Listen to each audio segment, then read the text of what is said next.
Hello friends, Assalamualaikum. I'm Shraddha From share how to compress single or multiple picture in MS PowerPoint Bangla. First time share আমরা hands পাওয়ারপয়েন্টের মধ্যে compress করতে পারি single এবং multiple picture. তো কাজটা করার জন্য এটা আমরা মিনিমাইজ করি।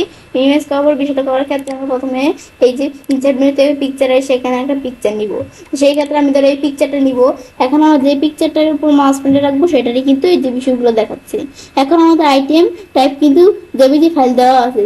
সাইজ কিন্তু আমাদের এখন মূলত এই পিকচারটা আমাদের 2.99 MB দেওয়া আছে। এখন আমি যদি এই পিকচারটা ওপেন করে এই পিকচারটা কম্প্রেস করতে চাই সেই ক্ষেত্রে কি করব, আমরা আমাদের এই যে এখানে কম্প্রেস পিকচারে ক্লিক করব। তারপর প্রথমে বলছে apply only to this picture. আমি কি শুধু এই পিকচারের মধ্যে অ্যাপ্লাই করব? তো আমি যদি সিঙ্গেল পিকচার দিয়ে করতে চাই এটা টিক মার্ক দিয়ে দিতে হবে। আর যদি আমরা আমাদের এখান থেকে সিঙ্গেল পিকচার না মাল্টিপল পিকচার দিয়ে করবো তাহলে টিক মার্ক উঠিয়ে দিতে হবে। তো আমাদের যেহেতু সিঙ্গেল পিকচার দিয়ে করছি তো টিক মার্ক রাখবো। পর দেওয়া আছে ডিলেট আমাদের ক্রপেড এরিয়াস অফ পিকচার। আমাদের পিকচারের জন্য ক্রপেড এরিয়াস গুলো ডিলিট করতে পারি, এটা আমাদের টিক মার্ক দেওয়া থাকবে। পর আমাদের টার্গেট আমাদের আমাদের পুট। এখন আমাদের টার্গেট আউটপুটের বিষয়টা কি কাজ করে, এটা আমরা কি এখান থেকে প্রিন্ট রাখবো, প্রিন্ট নাকি স্ক্রিন নাকি ইমেল নাকি ইউজ ডকুমেন্ট রেজিস্ট্রেশন, আমাদের রেজিস্ট্রেশন রাখবো। এখন প্রিন্ট দিলে কি কাজ করবে, আমাদের এখান থেকে এক্সিলেন্ট কোয়ালিটি আমাদের মোস্ট প্রিন্টার এবং স্ক্রিনের উপর এটা কাজ করবে। পরে স্ক্রিনের বিষয়টা কাজ করলে কি কাজ করবে, আমাদের ওয়েব পেজ এবং প্রজেক্টরের জন্য ভালো হবে। পরে এটা দিলে কি কাজ করবে, মিনিমাইজ করতে পারবো ডকুমেন্ট সাইজ আমাদের শেয়ারিং এর জন্য। এগুলো আমরা যে কোনো একটা দিলেই হবে। তা আমি ইমেল এটা দিলাম, দেওয়ার পর আমি ওকে দিলে কিন্তু পিকচারটা কমপ্রেস হয়ে গেল। এখন আমাদের যে পিকচারটা কমপ্রেস হয়ে গেল বিষয়টা বোঝার জন্য আমি মাস্টার ডান বাটনে ক্লিক করে আমরা এই কোথায় আসবো, সেভ এস পিকচার। এসে পিকচারটাকে আমরা সেভ করতে হবে। তো যে কোনো একটা লোকেশন দেওয়ার পর আমরা পিকচারটাকে কি নামে সেভ করবো করলেই হবে, আমি ধরো ABC123 নামে সেভ করবো। পরে এখান থেকে আমরা এই 123 ABC নামে সেভ করার পর এন্টার প্রেস করি, বিষয়টা হয়ে গেল। হওয়ার পরে আমাদের বিষয়টা করবো সেই ক্ষেত্রে আমরা আমাদের এখন আমি যদি এই যে এদিকে আসি, আসার পর আমি এখন আমাদের যেই জায়গায় সেভ করছি পিকচারটা সেখানে আসবো।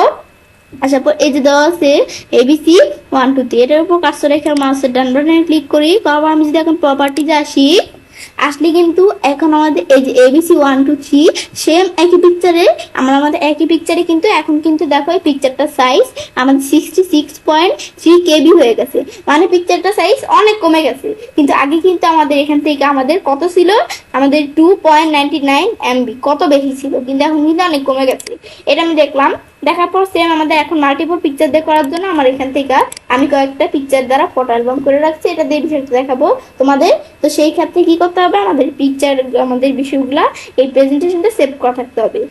তা আমার এদিকে আমার এখান থেকে প্রেজেন্টেশনটা সেভ করা আছে। সেই ক্ষেত্রে আমরা আমাদের এখান থেকে এখন আমি যদি ফাইল মেনুতে ইনফোতে আসি, এখন কিন্তু আমাদের এই যে স্লাইডে এদিকে দেওয়া আছে কত, এই যে যে সাইজ আছে সাইজের মধ্যে দেওয়া আছে 6.57 এখান থেকে MB।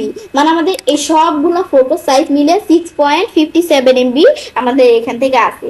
এখন আমি যদি পিকচার গুলো কম্প্রেস করতে চাই তো আমাদের যে কোনো একটা পিকচার উপর কাজ করে ফরম্যাট এসে কম্প্রেস পিকচার আসবো। এখন আমাদের apply to only this picture, শুধু এই পিকচারটার মধ্যে অ্যাপ্লাই করবো না, আমরা এটা টিক মার্ক উঠিয়ে দিব যেহেতু মাল্টিপল পিকচার দিয়ে করছি। পরে ডিলেট ক্রপেড এরিয়াস অফ পিকচার এটা আমরা টিক মার্ক রাখবো। পরে টার্গেট আউটপুট এটা আমরা কি টিক মার্ক আমাদের এটার মধ্যে আমাদের কোনটা রাখবো, আমি ইমেল রাখবো, তোমাদের যেটা প্রয়োজন রাখতে পারো। এখন আমি যদি ওকে দেই, ওকে দেওয়ার পরে কিন্তু বিষয়টা কমপ্রেস হয়ে গেল। এখন যে কমপ্রেস হলো বিষয়টা দেখার জন্য আমরা কি করতে হবে, এই যে এই সেভ করা ডকুমেন্টে সেভ করতে হবে। এখন আমি যদি আমরা ফাইল মেনুতে এসে এই যে ইনফোতে আসি, এখন কিন্তু আমাদের দেখো কত কমে গেছে সাইজ কিন্তু 60 আমাদের এখান থেকে 637 KB চলে আসছে। কিন্তু আগে কিন্তু আমাদের 6.57 MB ছিল, এখন কত কমে গেছে। এখন কিন্তু আমরা দেখলাম এই বিষয়টা কিভাবে করা যায়। ব্যাস করার পর এবার সেটা কাজটা করতে পারি।